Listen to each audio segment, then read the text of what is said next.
I knew something was wrong the moment I heard the back door close. Quietly, too quietly for this house.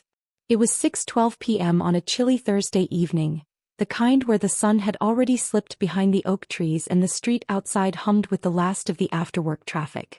I was drying the dishes, humming softly when I turned and froze.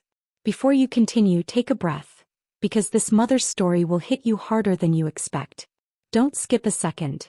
Every moment reveals a truth she never thought she'd uncover.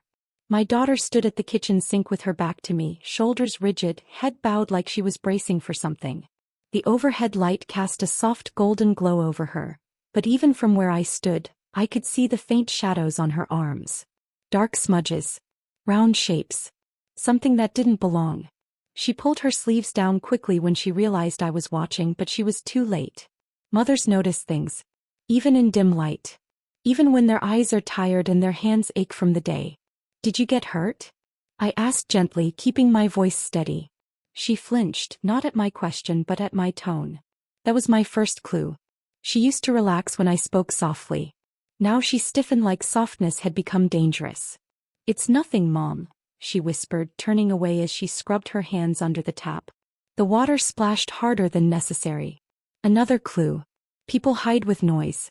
I stepped closer, pretending to adjust the dish towel on the counter. The smell of lemon soap floated between us, but underneath it, something metallic. Something like fear. My heart squeezed, but my face stayed calm. At 65, you learn how to let silence do the talking. Silence makes the guilty uncomfortable. And silence makes the hurt unravel. She wouldn't meet my eyes. It looks painful, I tried again, softer this time. At least let me put something on it. No, she said too quickly. Too sharp. She pulled away, bumping the cabinet edge. A wince flickered across her face, there for only a second but enough. The bruise wasn't just on her arm. Something deeper hurt. I took a slow breath. Who did this? She shook her head, but not in denial. More like she was trying not to fall apart. Her fingers trembled as she turned off the tap. The room felt too small suddenly, the air thick with words neither of us wanted to say. It's nothing, she repeated, but her voice cracked on the last syllable. That was when I noticed the scrape on her collarbone. A thin, fresh line that peeked out before she tugged her shirt higher. My stomach dropped, but my expression didn't. Mothers learn to hide the earthquake inside. Falling apart in front of your child never helps. Steady hands. Steady voice. Steady heart. Sit, I said gently. She shook her head again. I can't stay long. Another clue. She used to drop by and stay for hours, chatting, helping me fold laundry, letting the day slow down around us. Now she spoke like someone watching a clock. Someone afraid of what would happen if she was late. Your dinner is getting cold, I tried. I'm not hungry. He was always hungry. Did he get angry again? I asked quietly, almost whispering the last word. She finally looked at me. Her eyes were red around the edges, as though she'd cried on the drive here. She opened her mouth to speak but closed it again, swallowing whatever truth sat on her tongue. I just need to go home, she said. Home. Strange how a word can sound like a threat when said by someone who should feel safe. She reached for her purse, but her hand shook so badly she knocked it over. The contents spilled: lip balm, keys, a receipt, and something that made my breath hitch. A small bottle of concealer. The cap was cracked from heavy use. I crouched to help her pick things up, and that's when I saw it. Her wrist exposed just long enough for the sleeve to slide down. The bruise was unmistakable. It rounded, like fingers had wrapped around her with force. Time stopped. The refrigerator hummed. A car outside honked. The clock ticked. And I understood. But I didn't gasp. Didn't scream. Didn't rush to call anyone. That's how mothers lose their daughters, making them choose between fear and shame. I simply handed her the purse and smiled gently. Why don't you sit for just a minute? I urged. She hesitated. Her eyes darted toward the doorway like she expected someone to appear there. Someone who followed her. Someone who kept track. Another clue. A heavy one. It's getting late, she murmured. It's only 6:18, I said, glancing at the clock. You used to stay until 7. Her lip trembled. She bit down on it until the color drained from the skin. She hated crying in front of anyone, even me. I placed my hand on hers, warm against cold. Tell me the truth. She shook her head again, but her shoulders sagged like she was carrying a weight too heavy to hide anymore. And then finally she exhaled. He gets upset, she whispered. Upset. The soft word people use when they are covering for a storm. How upset? I asked, though my heart already knew. He stared at the sink. He doesn't mean to. He just wants things a certain way. I kept my voice steady. And if they aren't? Pause. A long, quiet, devastating pause. He grabs. Her voice broke. Sometimes harder than he thinks. The room tilted for a second, but I held onto the counter and steadied myself. She must never feel like I'm shocked by her truth. She needed strength, not fear. I'm so tired, Mom, she whispered, wiping her cheek. I can't even breathe around him sometimes. That was the moment something inside me shifted. Not broken, not shattered. Shifted. Like a door opening quietly inside my chest. I see, I said softly. She blinked at my calmness. She expected rage, panic, maybe a rush toward the phone. Instead, I stepped back, maintaining the quiet tone of someone doing mental math. I think I have something that might help, I said. I went to the drawer beside the microwave, the same drawer where I kept old bills, coupons, batteries, and something else. Something she didn't know I had. Something I hadn't used in years but never threw away. A small device, black, no larger than my palm. The light blinked when I tapped it. Secret. The tool.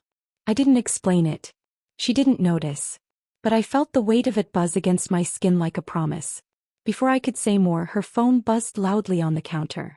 She grabbed it quickly, heartbeat visible in her throat. I saw the name flash on the screen even though she tilted it away. His name. Her husband. Mom, I need to go, she said, voice shaking. He wants me home now. Did you tell him you were here? I asked. He swallowed. He checks my location. Of course he did. I didn't react. Didn't even blink. I simply nodded, smoothing her sleeve back down as she hid the bruise again. Okay, I said gently. But before you leave, look at me. She lifted her eyes, tired, pleading, ashamed of something that wasn't her fault.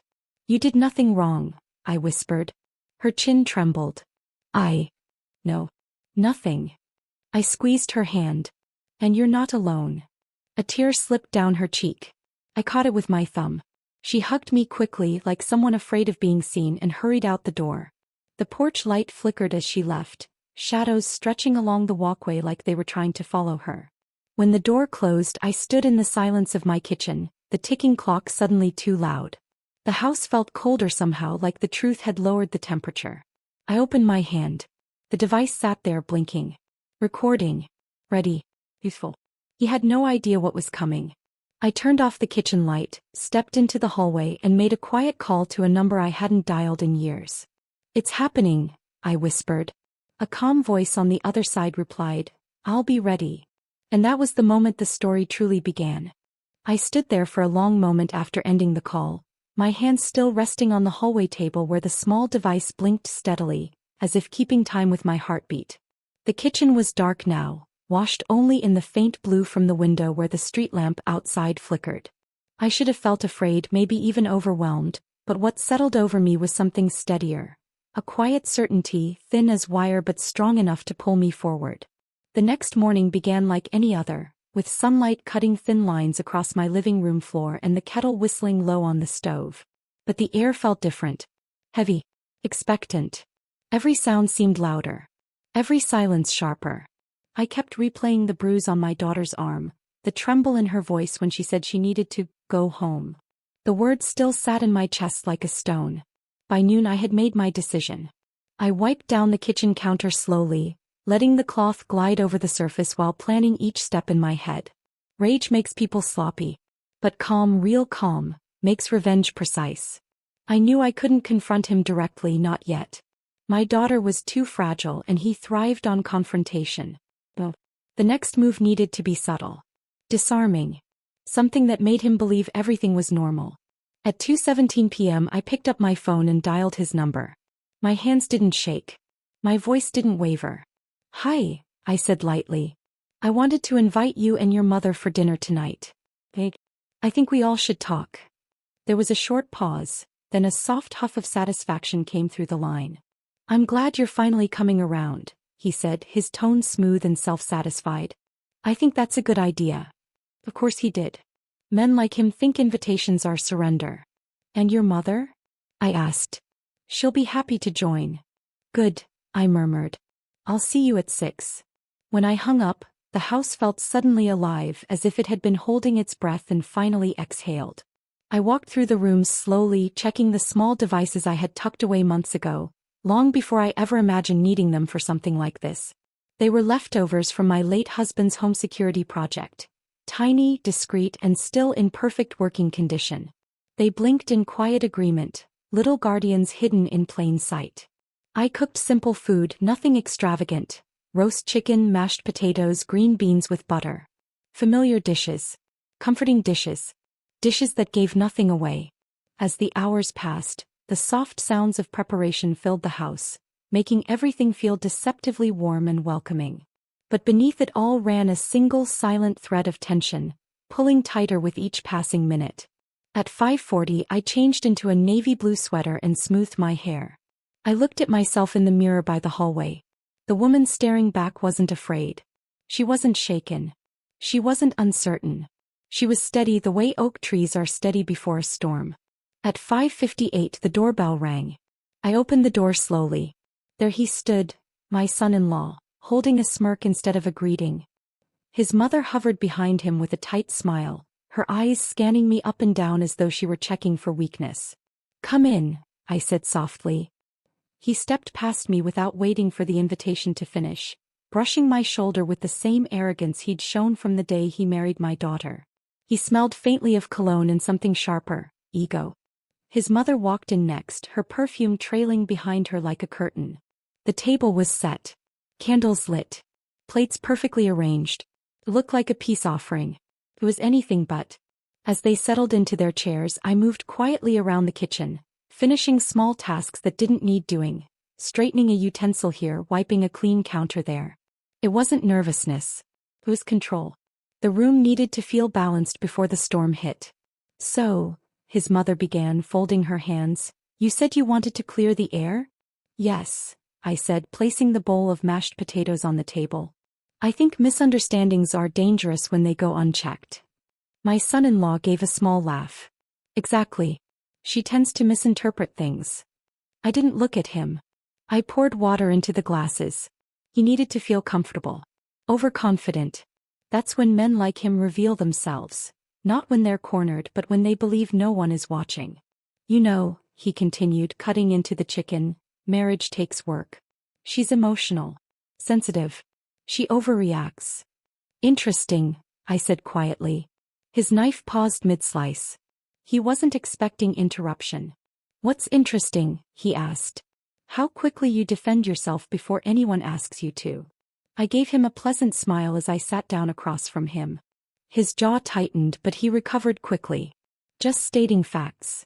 Of course, I said. His mother chimed in. We're all just trying to help her be a better wife. Better wife. The phrase hit my chest like a cold cloth. I kept my expression soft. That's kind of you, I said. Truly. They relaxed, mistaking my calm for acceptance. As we ate, the conversation drifted to meaningless small talk. Whether work, a neighborhood event. But beneath every word, something simmered. Something neither of them noticed. I lifted my glass, letting the candlelight flicker across its surface. In the reflection I could see the vent above the table, the small device blinking faintly inside it. Every word was being recorded. The turning point came quietly, like everything dangerous does. He reached out to refill his glass, and as he did, his sleeve slid back just enough for me to see faint marks on his wrist. Shallow impressions, like someone else had grabbed him recently. My daughter? Had she tried to pull away? Resist? Defend herself? My stomach pinched, but I kept my face smooth. So, I said gently, she seemed upset earlier this week. Do you know why? His mother scoffed. She's dramatic. He shrugged. She needs structure. Boundaries. Boundaries, I repeated softly. Like grabbing her arm? Silence. He looked up sharply. She told you that? I didn't answer. Silence is the sharpest knife. He leaned back, chuckling. You're too soft on her. She makes mistakes. I correct them. Correct. My heartbeat slowed, not sped. Some truths steady you instead of breaking you. That's how you see it? I asked. He shrugged again. It's better she learns early. I nodded slowly as though savoring his words.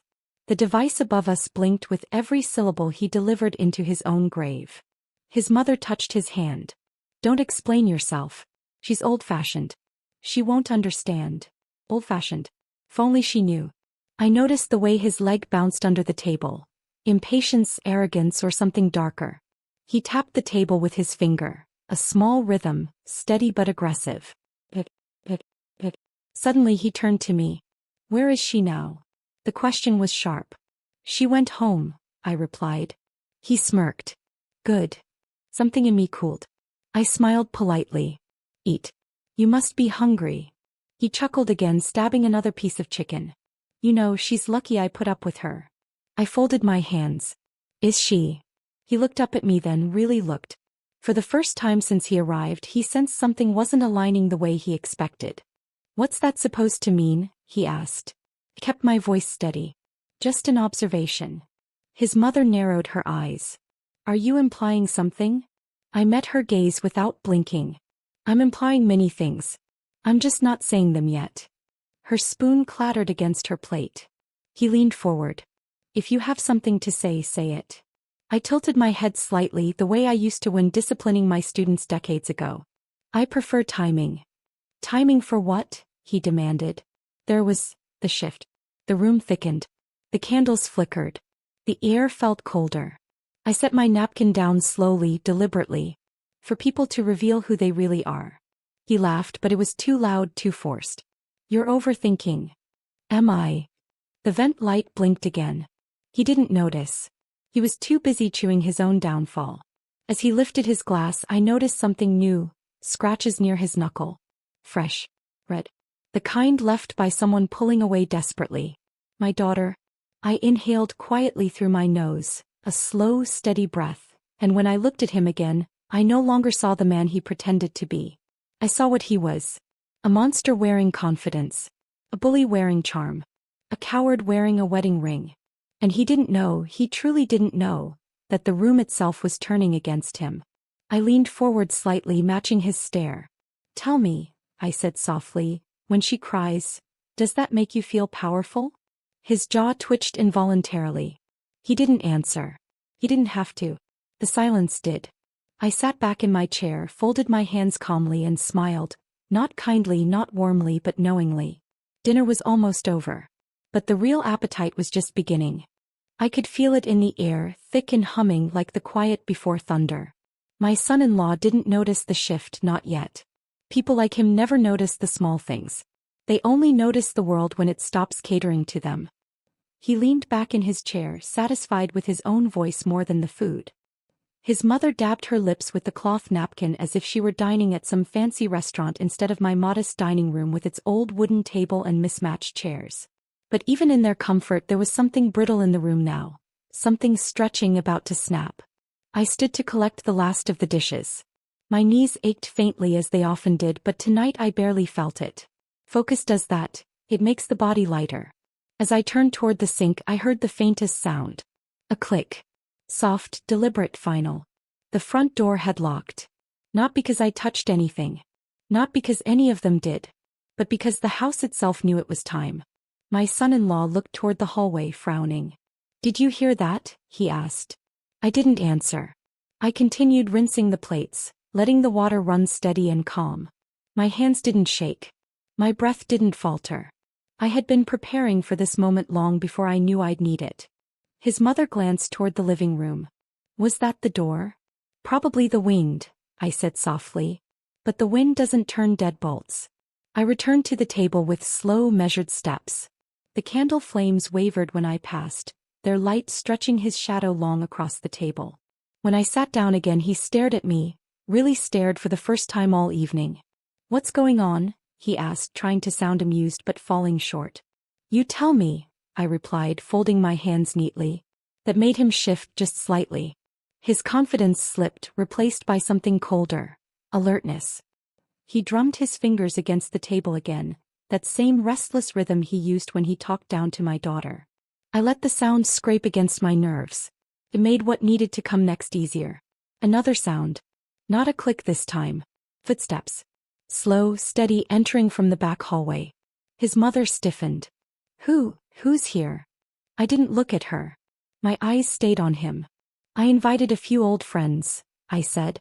He scoffed, but I saw the flicker in his expression. He wasn't as confident as he pretended. The footsteps grew closer.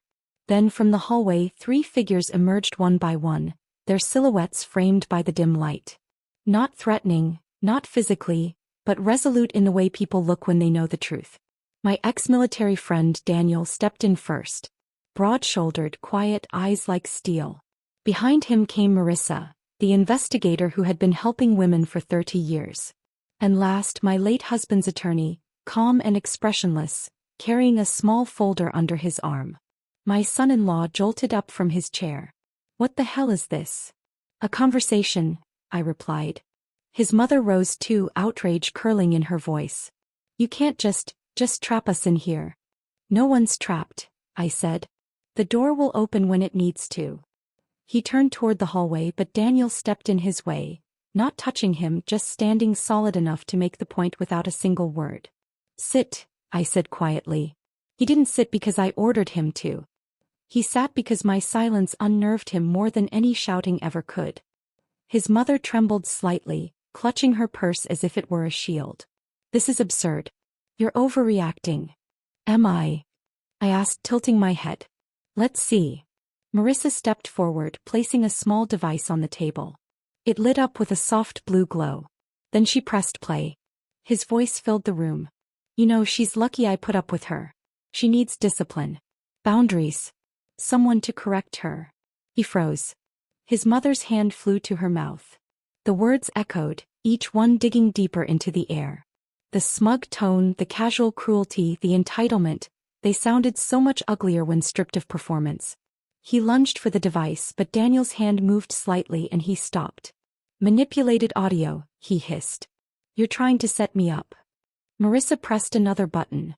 This time the recording captured the scrape of his chair, the tap of his finger, his laugh. His real laugh, sharp and unkind. It's hard to manipulate a voice when you volunteered it so freely, she said. He stared at me, shock breaking across his features. You were recording me? Yes, I replied simply. His face twisted into anger. That's illegal. No, my husband's attorney said calmly. Not in this state. And not when done in your own home. I watched my son-in-law's rage coil tighter. But beneath that anger something else surfaced. Fear. The kind that slips out before a man can hide it. What's the meaning of this? He demanded, his voice rising. I wanted to hear the truth, I said. Directly from you. Without the performance. He glared at me, breathing hard. You have no idea what goes on in our marriage. Oh, I have a very clear idea, I said softly. But I wanted confirmation. His mother tried to speak, but her voice shook. You're twisting things. You don't know her like we do. I know her better, I replied. I raised her. The room vibrated with silence. He pushed back from the table again, but this time before he could stand, the living room light flickered. Not aggressively. Just once. A reminder. He sank back down. I leaned forward, my fingertips brushing the tablecloth. Tell me something, I said. Do you remember the first time you realized she was afraid of you? He didn't answer. His mother tried again. You can't. I'm talking to him, I said, my voice sharp enough to cut the air. He swallowed hard. She's dramatic. The lie was small. Pathetic. And he knew it. Marissa opened the folder she carried. Hospital visits. 2 in the last 3 months, she said. Bruises. Strains. Anxiety attacks. All documented. His eyes went wide. She fell, he sputtered. Onto what? I asked. Your hand. His breath hitched. The room felt smaller now, like the walls had leaned in to listen. I don't have to explain myself, he snapped. You already did, I replied. Tonight. In your own words. He slammed his fist against the table, but the sound wasn't loud. It fell flat, swallowed by the room's heavy quiet. He was losing ground and he felt it. You set me up, he said. I held his gaze. I protected my child. He shook his head wildly. You think you're smart? You think this changes anything? Yes, I said. Everything. He stood abruptly, knocking over his chair and rushed toward the hallway. The door didn't open. He pulled the handle again. And again. His breath grew ragged. It's locked. Unlock it. I remained seated. It will unlock when it's time. Daniel stepped closer. Just enough. My son-in-law backed away from the door, chest rising and falling. His mother clutched her purse tighter, tears prickling her eyes. I rose slowly from my chair, my knees cracking quietly in the heavy silence. I walked toward him, each step deliberate. You hurt my daughter, I said softly. You thought no one would notice. You thought she was alone. You thought I was old, blind, harmless. I stopped inches from him. But you were wrong. He stared at me, something breaking behind his eyes. The house settled. The ventilation hummed softly. Outside, a dog barked once in the distance. Inside, everything was still. I pointed toward the table. Sit down. We're not finished. For the first time since he entered my home, he obeyed. Not because I forced him, but because the doors were locked. And so was his fate. He sat down with a stiffness I had never seen in him before, like the chair had grown sharper edges. His jaw was clenched so tight a vein pulsed along the side of his neck. The clock on the wall ticked softly behind him, a steady reminder that time was no longer on his side. I could feel the weight of the room shift with him back in that chair, as if the house itself had drawn a boundary around him. I lowered myself into my seat again, my knees aching as they always did, though it somehow felt easier this time, like purpose had oiled the joints. The candle between us flickered, casting small shadows on his face, bending them into shapes that looked truer than the mask he usually wore. Marissa stepped closer to the table and placed another folder down, this one slightly thicker than the last. She didn't open it immediately. She simply rested her hand on it, waiting. Giving him a chance. He didn't speak. His mother did. This is harassment, she whispered, though her voice carried more fear than conviction. We should leave. Right now. Daniel stood near the entryway, arms folded across his chest, his presence enough of a deterrent without saying a word. You're free to leave, I said quietly. When the door unlocks. His mother swallowed hard. You can't do this. I can, I said. And I have been doing a lot for a very long time. Tonight is just the first time you're noticing. My son-in-law leaned forward, trying to reclaim the confidence that had been slipping through his fingers all evening. Whatever you think you heard, whatever she told you, there's another side to it. Of course there is, I replied. There always is. I reached for the folder Marissa had brought and slid it toward him. Why don't you show us yours? He didn't touch it. He stared at it like it was a trap, and it was, in its own silent way. Marissa opened the folder herself. These are statements from neighbors, she said. Reports of arguments. Sounds of furniture being pushed. Shouts. Cries. She didn't raise her voice. He didn't need to. Her tone was even, professional, but each word landed like a pebble dropped into deep water. His mother stiffened again. Neighbors lie, she snapped. Marissa met her gaze calmly. All of them. Every single one. He glared at her. People exaggerate. They mind other people's business. Sometimes, Daniel said finally, breaking his long silence. But bruises don't exaggerate. My son-in-law flinched. It was the smallest movement, barely perceptible, but I saw it. Mothers notice things. I clasped my hands, forcing myself to stay steady. You know what I keep thinking about? I asked. The way she said she couldn't breathe around you. That was the part one couldn't shake. His eyes darted away. Too fast, too guilty. His mother sat straighter, desperate to regain control. She's too emotional. He always has been. You know that. No, I said. I know her. I know every version of her. And I know fear when I see it. He tried again. You're twisting everything. You twisted it first, I replied softly. A silence settled, heavier than the last. He finally exhaled, long and shaky. Then his voice dropped into something colder, defensive, cornered. What do you want from me? I almost laughed. As if this were about negotiation. As if this were a business meeting where he could charm or bully his way out. But the question pulled something different out of me, something quieter, older, sharper. I want the truth, I said. He stared at me, the candlelight reflecting in his eyes like two small glints of warning. He didn't answer. Instead he looked toward the window, then toward the locked door, then toward Daniel again.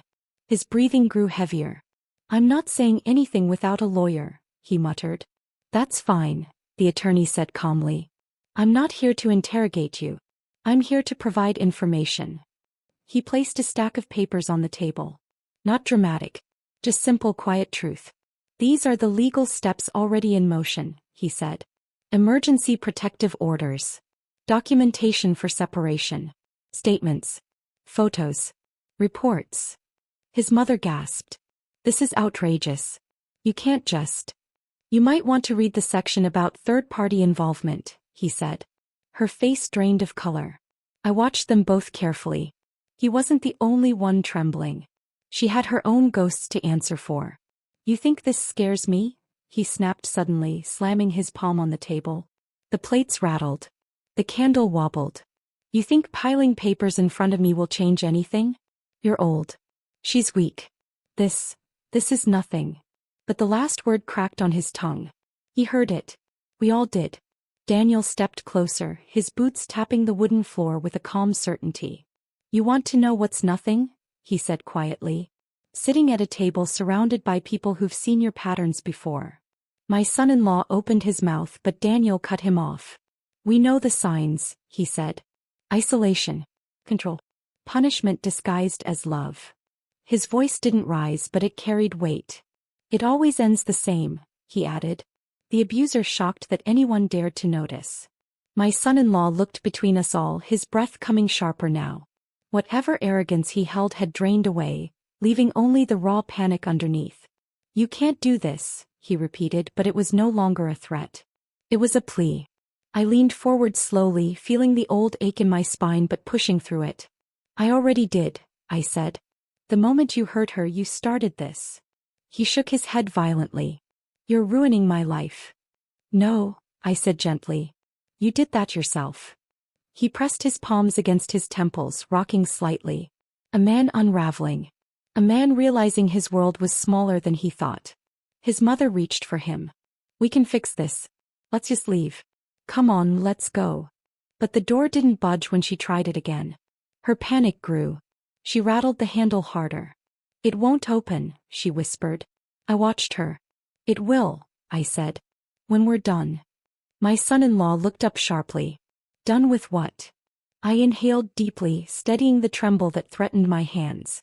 Consequences, I said simply. He stood again, more slowly this time, staring at the documents on the table. His eyes scanned the evidence. Photos, statements, timestamps, recordings. Each page chipped away at the facade he'd built. He picked up one of the photos. It shook in his grip. When was this taken? He whispered. You already know, I said. His throat bobbed. He folded the photo in half, then in half again, as if making it smaller would make it disappear. His mother touched his arm again, but he jerked away. Don't. That single word revealed everything. He wasn't protecting her. He was ashamed of being seen like this. Like a child caught doing something ugly. The attorney gathered the papers into neat stacks. We'll be moving forward carefully, he said. Everything documented. Everything timed. Everything legal. My son-in-law stared at him. You can't take her away from me. She's not property, I said. That finally broke him. He sank back into the chair, head in his hands, shoulders trembling, not with remorse but with fear. Fear of losing control. Fear of losing his facade. Fear of being exposed. I stood slowly, the weight of the years settling in my bones, but something lighter carried me. You will leave her alone, I said. You will not contact her. You will not follow her. You will not call her. And you will not pretend that tonight didn't happen. He didn't speak. He couldn't. The silence stretched, deep and honest. Finally, Daniel moved to the door. He placed his hand on the lock panel. It clicked. The door eased open. A soft breeze drifted in, carrying the smell of night air and something else. Freedom, fragile but real. My son-in-law lifted his head slowly. His mother gripped his arm, pulling him toward the doorway like a drowning person clinging to anything buoyant. He paused at the threshold, looking back at me. His eyes weren't angry anymore. They were afraid. "Don't do this," he whispered. "I already did," I said. And then he stepped out. The door closed behind him with a quiet finality I felt in my chest. For the first time in months, the house exhaled. And so did I. The silence after the door closed felt different this time. Not heavy, not fearful, but open. Like the house was breathing with me, matching the rhythm I hadn't felt in months. The candle flames swayed gently on the table, shrinking slowly as the wax softened. For a long moment none of us moved. We just stood there listening to the quiet he had tried so hard to break inside my daughter. Finally, Daniel walked to the window and pulled the curtains aside just enough to look outside. "They're gone," he said quietly. "Both of them." I nodded. I didn't need to look. I felt it in the way the house settled, in the way my own shoulders loosened. He wasn't coming back, at least not tonight. Tonight the world had shifted. Marissa gathered the folders, her movements careful, precise. "All of this will be filed first thing in the morning. I know you're exhausted, but this next part is important. She needs to understand what comes next." "She will," I said softly. The attorney gave a kind, tired smile. "You protected her. Most people freeze. You didn't." I exhaled slowly. Mothers don't freeze. We wait. And I had waited long enough. They left soon after, disappearing into the night like shadows that only appear when called. When the door closed this time, unlocked, freely, simply, I felt no fear. Just a quiet certainty. I turned off the dining room lights, leaving only the soft glow above the stove. The house felt gentle again. Alive in a different way. Safe. I leaned both hands on the counter, letting my weight rest there for a moment while the ache in my joints finally caught up with me. Then came the sound I had been hoping for. The soft jingle of my daughter's key in the back door. I straightened slowly, bracing my heart. She stepped inside quietly, her shoulders hunched, her eyes red-rimmed but searching. When she saw me, her breath caught as if she wasn't sure she was allowed to exist safely in the same room as me. "Mom," she whispered. I opened my arms. She walked straight into them without hesitation, her body folding against mine, trembling the way a grown woman trembles when she finally stops pretending to be strong. "I'm sorry," she choked out. "I didn't want to drag you into this." "Oh, sweetheart," I murmured, stroking her hair. "You didn't drag me. I walked." She cried harder then, the way you cry when the pressure finally loosens its grip. I held her until her breathing steadied, until her shoulders softened. When she finally stepped back, she wiped her cheek with the sleeve of her sweater. "Is he?" she asked. "Gone," I said. "And he won't be back." She hesitated. "How do you know?" I almost told her everything at once, but I stopped. She had lived in fear long enough. I needed to give her truth gently, the way sunlight returns after a storm, slow and steady. "Come sit," I said, guiding her toward the living room. We sat on the couch where she used to curl up as a teenager, complaining about school and crushes in life. Now she sat like someone who didn't trust furniture to hold her weight. Trauma does that. I reached for her hands. "Listen to me carefully. Tonight I set something in motion. Something that keeps you safe." She looked up, eyes wide and frightened. "Mom, what did you do?" "Only what a mother should do," I said. I paid attention. I told her, not every detail, not every sharp piece, but enough. Enough for her to understand she wasn't imagining things. Enough for her to know she wasn't weak. Enough for her to know someone had finally taken her side without conditions, without doubt, without hesitation. Her hand flew to her mouth. "You recorded him?" "Yes." "And the statements, the papers, all of it, Mom, how long?" "Long enough," I said. She shook her head in disbelief, tears swelling again. "I kept thinking you'd be disappointed in me. That you'd say I made my bed and had to lie in it." The words hit me hard, deeper than any bruise I had seen on her skin. "Oh, sweetheart," I whispered, cupping her cheek. "You are not a bed. You are my child. And he was hurting you. That alone is enough." Her breath broke into a soft sob, but she managed to smile through it. Small, fragile, but real. We talked for a long time. Not about him, about her. Her fear. Her loneliness. The nights she sat in her car outside my house without knocking because she worried he'd track her phone. The way she kept makeup in her glove compartment. The way she hid her bruises not because she was ashamed, but because she didn't want to burden me. Each confession felt like undoing a knot she had carried in her chest.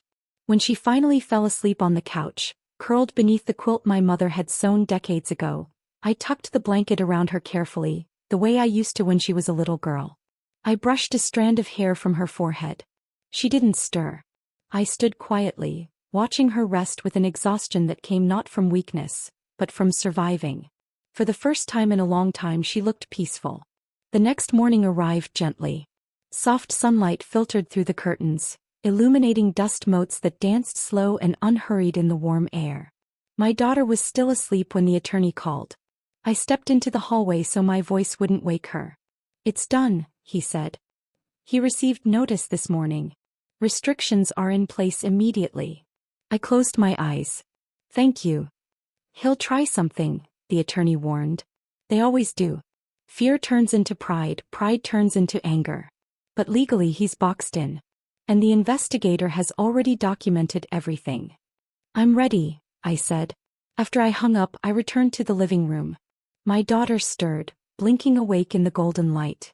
When she realized where she was, she gave a small, sleepy smile. "You stayed," she murmured. "I always will," I replied. She sat up slowly. "What now?"